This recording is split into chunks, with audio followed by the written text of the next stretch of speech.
Does somebody want to start and report that? Who wants to start? You start. Yeah, no, that's right. No, we had a really good discussion because of a lot. Please just agree on the same thing. You could move to the front and... Oh yeah, and please, that's right.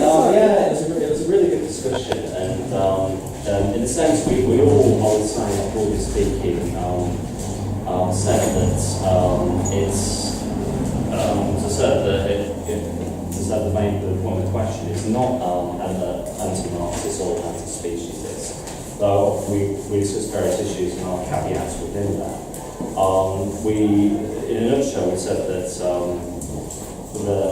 we all agree that obviously capitalism based on whether it's through industrialisation or consumer society is certainly set to kill the planet, but overcoming that is a prerequisite for survival of the planet. But that is not in itself good enough. That it does need to have, say, even if capitalism is removed, it does need to have eco-socialism, which does look after the planet, which does drive for certain things, and is aware of the bigger picture. Because, as Alan said, capitalism is a type of human activity. But even before capitalism, human activity was having an impact on the planet. It's greatly accelerated under capitalism. And the capitalist system, human beings are going to destroy the planet, but it needs to be, to remove capitalism is not in itself enough. It cannot solve by the absence of capitalism.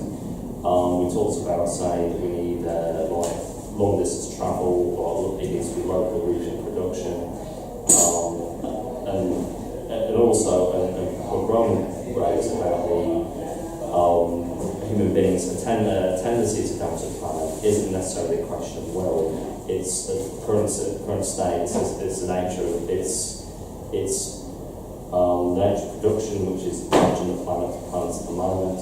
And human beings aren't always aware of the damage that they do and those consequences. Is there any other points anybody in my group wants to make that I missed out? Sorry? Well, we'll have a general discussion on that. Yeah.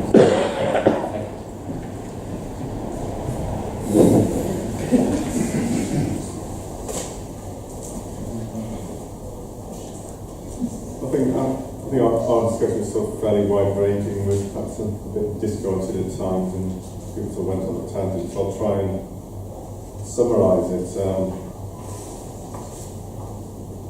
People like, well, it's arguable, but like other animals, one can argue that people have the ability to have abstract reasoning, but at the same time, we also have the ability to act on nature, i.e. that we have hands and thumbs and forefingers, which means we can act on nature in a way that other animals are able to do so.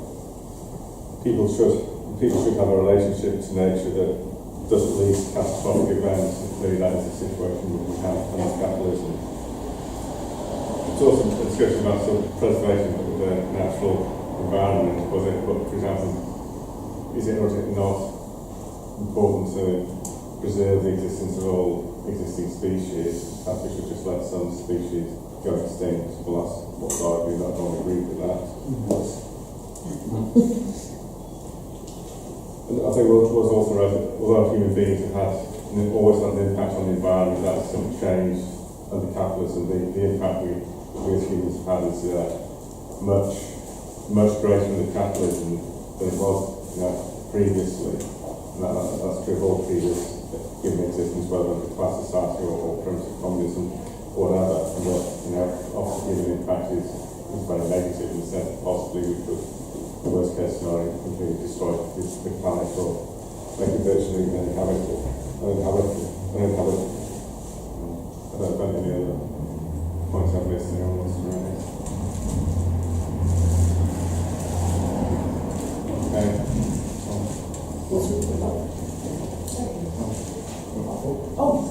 What's the link between species and Marxism? So the question we're trying to answer. And according to Elizabeth Colbert, the founding moment was about 12,000 years ago, and humans has had a major impact upon the planet. The evidence seems to point towards that. And that could be the first time that humans began organising socially to increase production through farming, chopping down trees and so on. And that was the turning point. That created a surplus, and therefore was the origin of class society. If you look at Engels on labour and the origin family, the private family, all that sort of stuff, and so it is producing more than that was actually needed to survive. And that history of class society, which began then, obviously gone through several shapes and forms since then, has now got to observe lengths with the capitalist society.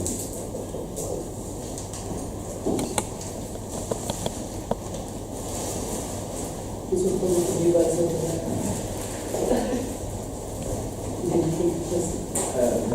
Can someone volunteer who was participating in the discussion?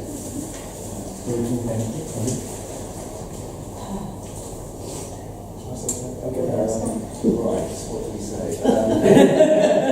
We talked about the obvious comparison with the issues of oppression of women, in other words, 3 days capitalism and just getting rid of capitalist relations. Will not obviate the need to struggle on this question in the same way.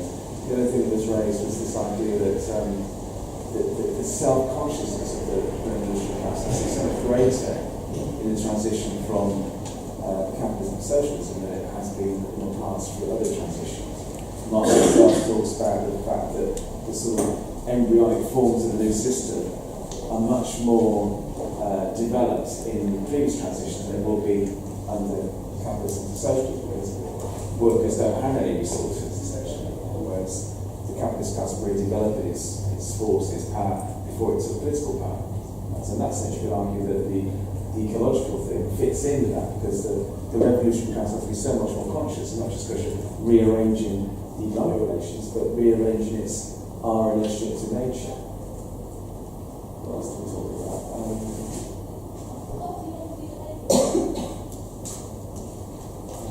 We talked about, that's an interesting point, we talked about, if it's the case that it's not just about class relations, you have this problem of people who support a struggle around ecological questions, but come from the ruling class or capitalism.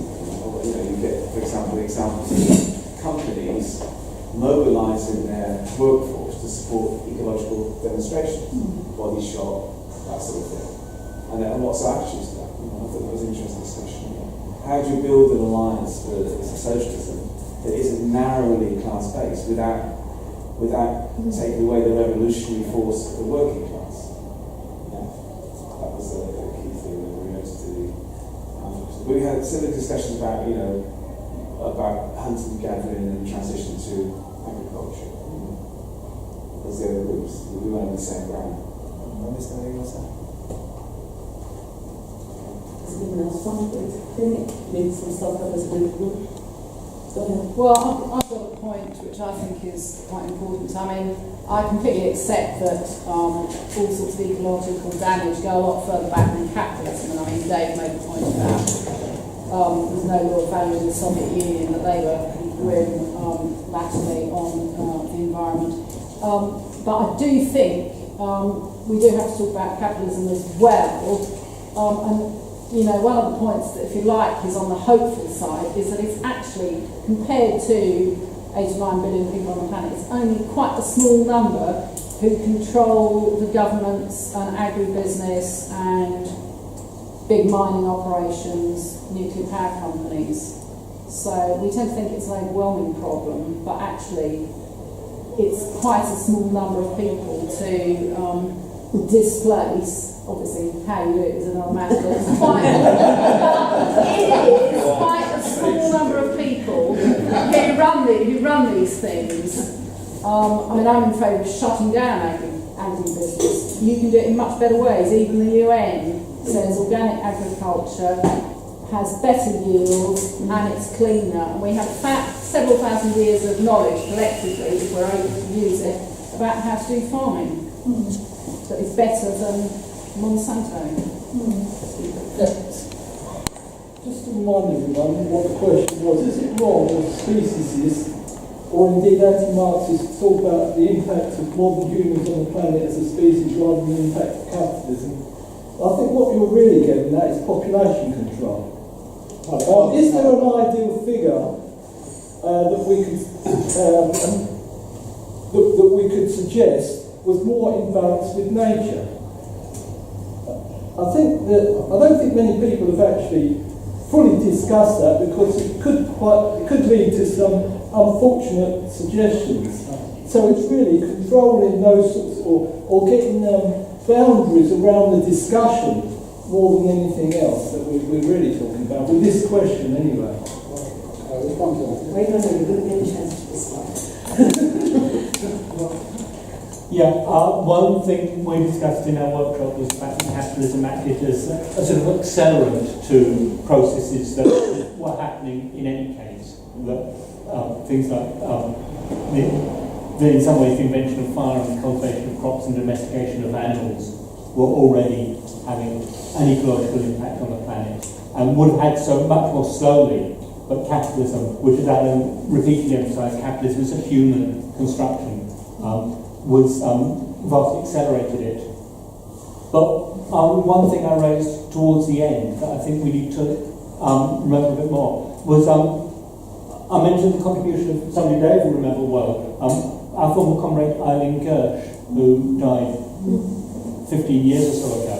But Eileen, who was a scientist, always argued that even after the revolution we would need an autonomous environmental movement. And I think it's time that we actually looked at some of her writings, tried to find some of her writings and republished them. Because at the time, as Alan said, we were oblivious. Maybe some of us a little less oblivious than others, but it was almost a voice in the desert. And I think that she saw much more clearly than any of us that some of the issues that are arising now. And I think it would be useful to go back over some of the contributions she made.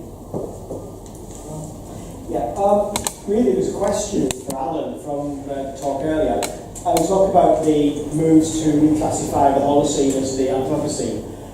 What period are we actually talking here? I mean, if you're talking just, as you say, back to the Ice Age, that includes a period of relative, whatever, plus rapacious capitalism, etc., and the relatively recent impacts on the environment. But actually human impacts on the environment go back further than that. They go back before the last Ice Age, and they go back to the sort of colonisation of the rest of the planet from, say 180,000 years ago out of Africa, but particularly the colonisation of places like Australia and then the Americas, where immediately that happened, you have the massive crash of the large species that have been related to. So if we classify the whole thing of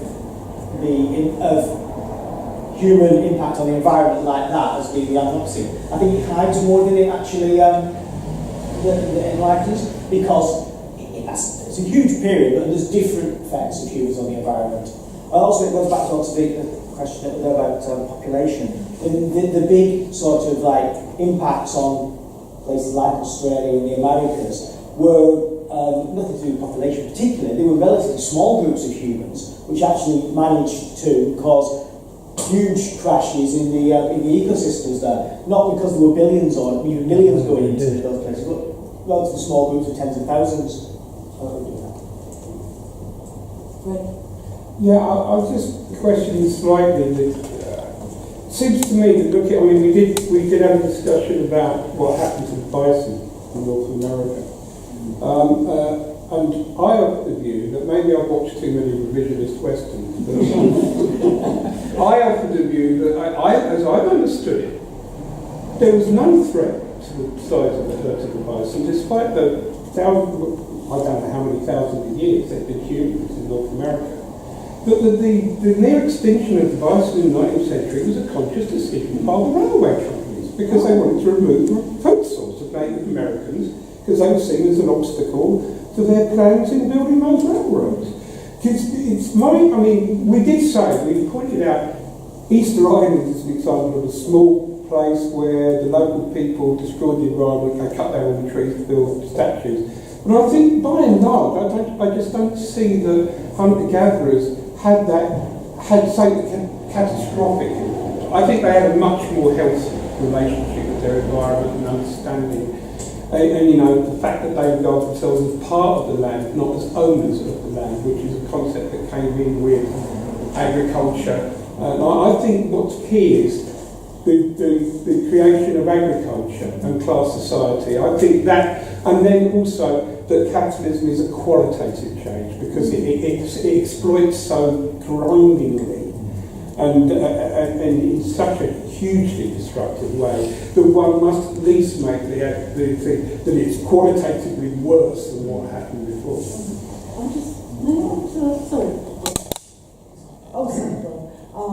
I have Steph, I then have you, and then I have James. Okay, James, thank you. I have Steph. Yes. Mine's a question really, if Alan can pick up on this at this time.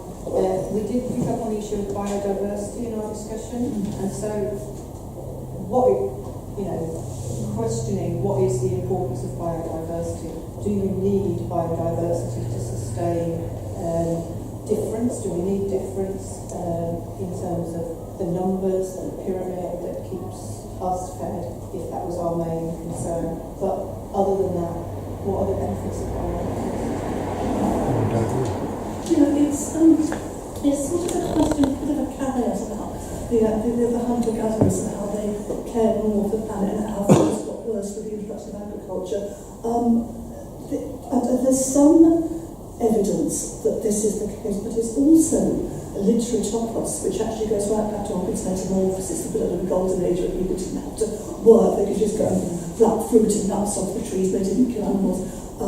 And was also the beginning of the Old Testament as well. So there's this kind of literary sort of topos of the golden age of hunter-gatherers. There's only a limited amount of archaeological evidence because by the nature of hunter-gatherers society, they believe lots of archaeological evidence. I just think we need to be a little bit careful because it's sort of so prevalent in literature of the ancient world during the transition to agriculture that there may be only a limited amount of truth in it. I remember a few years ago when Uwe Blanco came to tour the country with links to the indigenous tribes of Latin America and around the world. Who said that their maxim was that you plan for the next 7 generations. You provide for the next 7 generations, not for the next 7 days you do under capitalism. So maybe there wasn't a golden age, I don't know. But certainly quite close to it. Well, I'm not going to live in a tree myself. In terms of sustainable living, it seems they more or less had it, but still more or less got it. It's been wiped out, not careful. So these were pre-class societies as far as I'm aware. Myself and I was reading a cultural anthropologist, I can't remember his name, he's actually pretty famous. And what he had argued was that people shifted to agriculture because they basically hunted up all the food that was in the area. And I don't know if this is true or not, but he had raised this point. So this question of a golden age is something, we should step back. The other point that he had raised, and it goes down to the nature of production and subsistence as to production of a surplus, and that's something that moves us to, once you have the production of surplus rather than the production of subsistence, we start moving over into power relations and who controls that surplus. So, but I just found that interesting. One of his comments, he had his, in terms of the Aztec and the collapse of the Aztec Empire was the collapse of agricultural production as part of it, and this is one of the points that he was raising, and I'm sorry I'm blocking his name. The other point that we raised, that I don't know if we raised in the discussion, was the question, the difference between capitalist production, because Marx goes through this in this discussion on machinery in Capital, and when he was talking about it, it's like if you look at all these systems of production, for example, Roland raised the point on the question of man as machine as opposed to the machine dominating man. And so we move further and further away from human control over things under capitalism to literally the machine itself becoming the controller. And this is then one of the bigger differences with capitalism that relates to this issue. But that's all, John. Yeah, it's a couple of points about this golden age, which I think comes into people's thinking all the time, because you raised the thing about Hugo Blanco's view, which is true, that's what he said. But when you look at the communities that existed in South America before the conquest, as it's called, they basically wiped out the giant sloth. Now, that wasn't a golden age. It was done fairly deliberately, as far as I can see, interpret. And then going back to this thing about clean-up, most of the examples relate to defined areas, and the introduction of a new species into that area upsets the balance anyway. If you think back to what you may observe around your gardens, a magpie coming in and breeding in that area basically wipes out a large number of the small bird populations in that area. Bats as well. I was using more natural. But furthermore, squirrels are not cute, They are bad. But you can't then make the assumption that it is something deliberate in the sense of humans going in, causing the wiping out, when there are so many examples of that happening in the natural world anyway. So you have to be careful in the use.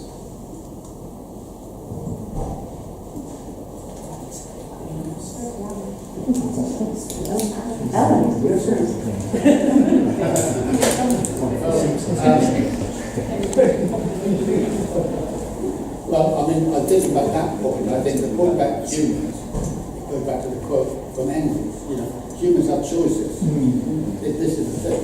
Animals do what animals do because they're, but humans have choices.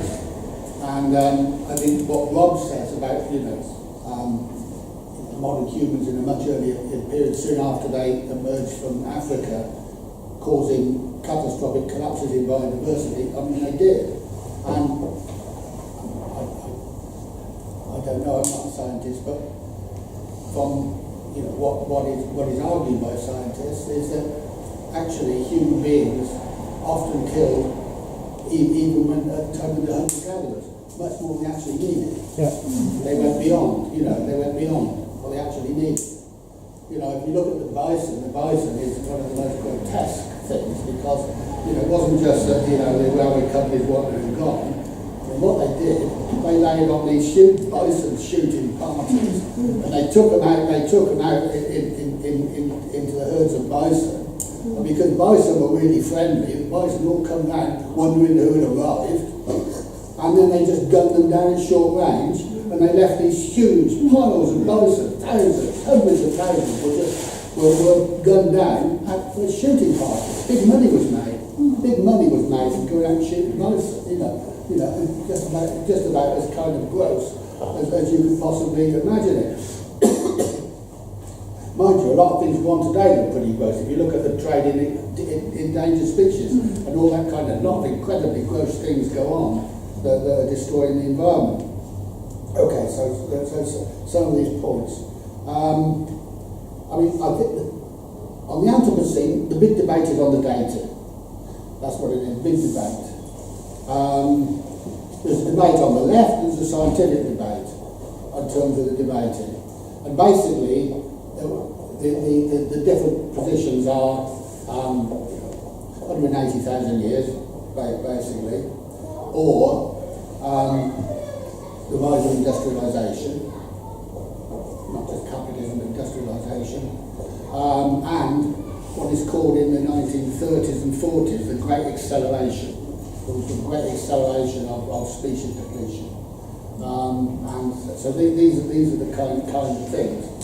I think what's significant about the Anthropocene is, it involves, a scientific definition of the epoch in terms of the impact of human beings on the biosphere.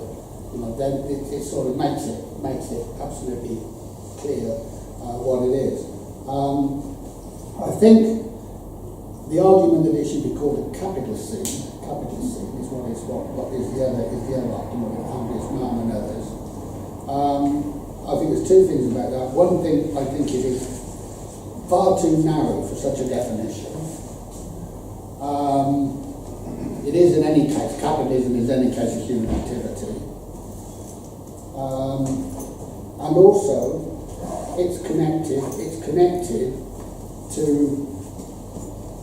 how do we resolve the ecological crisis. My view is that why comrades like Andreas argue this is it's connected to the point about socialism being the answer. If capitalism is the problem, socialism is the answer, and this is a really big debate. Now, of course, there's truth in socialism being the answer. However, it's not quite that clear cut, because it's clear that the absence of capitalism is not the answer, because we had the absence of capitalism in a third of the world for 70 years during the 20th century, and it was worse. It's also clear that socialism would provide a much better basis, because it would be a logical situation, a much better basis for resolving the ecological crisis. However, this is where this point about the struggle after the socialist revolution comes up, because this is what I've been doing for some time, is that nobody at the moment is advocating a model of socialism that will resolve it. Nobody, we're attempting with eco-socialism, but it is a massive, massive challenge. The struggle to defend the environment would have to continue after socialism was introduced. Have to continue. So in other words, this thing is something, it's above it all. It's above it all. It's above socialism, above capitalism. It's a matter that modern humans, that are the most efficient and destructive species that the planet has ever seen, the first species that has the conscious ability to wipe out all other species, should it wish to, should it decide not to, or decide not to stop itself doing so. This is a completely unique situation. So I think there's all that comes into it, and also how we get socialism. Socialism isn't around the corner, but the ecological crisis is already with us. It's it's a mismatch, and so it takes all that into account. So I think the definition is very important, and I think the scientific way will be the whole of the existence of modern humans. That's what I think it's going to be, the whole of the existence of modern humans. Because it also raises a question of industrialisation. Are we saying that industrialisation and capitalism are indivisible? Are we saying that industrialisation has no autonomy from capitalism? Because industrialisation is a huge challenge to the environment, even if you take the capitalism out of it. Huge challenge. How do you resolve it? And the socialism, the impact of industrialisation is absolutely massive. So I think it gives that kind of scope, which is what I think is important. And when it comes to the issue of population, the left are very reluctant to discuss population, so I tend not to raise it because often people are reluctant to discuss it. But the first thing is that, I'm opposed to all and any forms of population control. Utterly. It cannot be population control. I think I will be prepared to accept just about that 7 billion is possibly sustainable. I think it's very hard to argue that 8, 9, 10, 12, 14 billion are sustainable.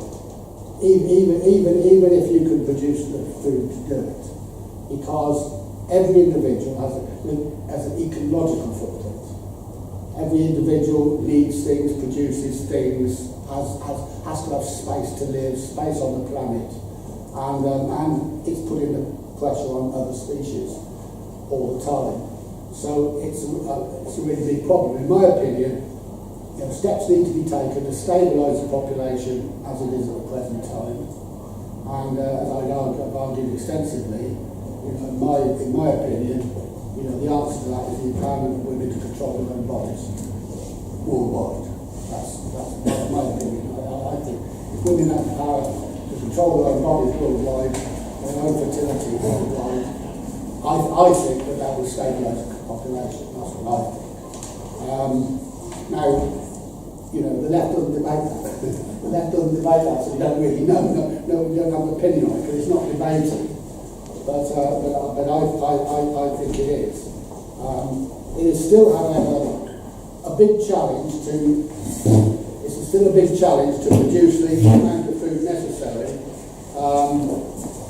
without destroying the planet. The problem is that the problem is that industrial a third of the food eaten is produced by factory farming. A third, 2/3 are produced by more localised farming. But that third that is factory farming is absolutely massive. It's meat. It's absolutely meat. It's hamburgers. If you just look at the ecological impact of hamburger production in the United States, it's absolutely frightening. Production of food and meat goes beyond. It produces more CO2, for example, than the entire worldwide transport system, land, sea, and air. It's absolutely colossal. Whether that can be replaced by localised agriculture, well, we have to advocate that it is, but it's not an easy thing to do because the sea is rising. Land is being lost. Land is disappearing under the sea. It's becoming salt. Salt is becoming ingested with salt. And so actually, the land for producing food is declining. If you resort to more and more chemicals, then those chemicals have consequences. So it's a really big problem. And just finally on the issue of biodiversity, and well, I think there's several ways of looking at the importance of biodiversity. One is, as I said, that the ecosystem is interrelated and intricate and finely balanced. Therefore, when a species disappears, there will be impact. And I'm not talking about viruses. Viruses are a different debate. Viruses are a different debate. Well, we're actually increasing the viruses. But when species disappear, then there is an impact. And also, often there are unforeseen consequences of species disappearing. And then there are species that are crucial to us, like the pollinators, like worms, for example. Imagine were there no worms. And where would be the impact on agriculture if worms disappeared? This is an integrated system that you just can't. It must be defended as an integrated system. We can't defend all the species. They're disappearing. As I said, 1,000 times the background rate. They're going by the hour. But nevertheless, it has to be halted and eventually reversed, and an adequate number of species protected, so that, as I said, we don't end up in a species desert all on our own, looking around for, the rest having disappeared. So I think we really have to defend the protection of species. Thank you. Okay. We have a break now for looks like 10 minutes.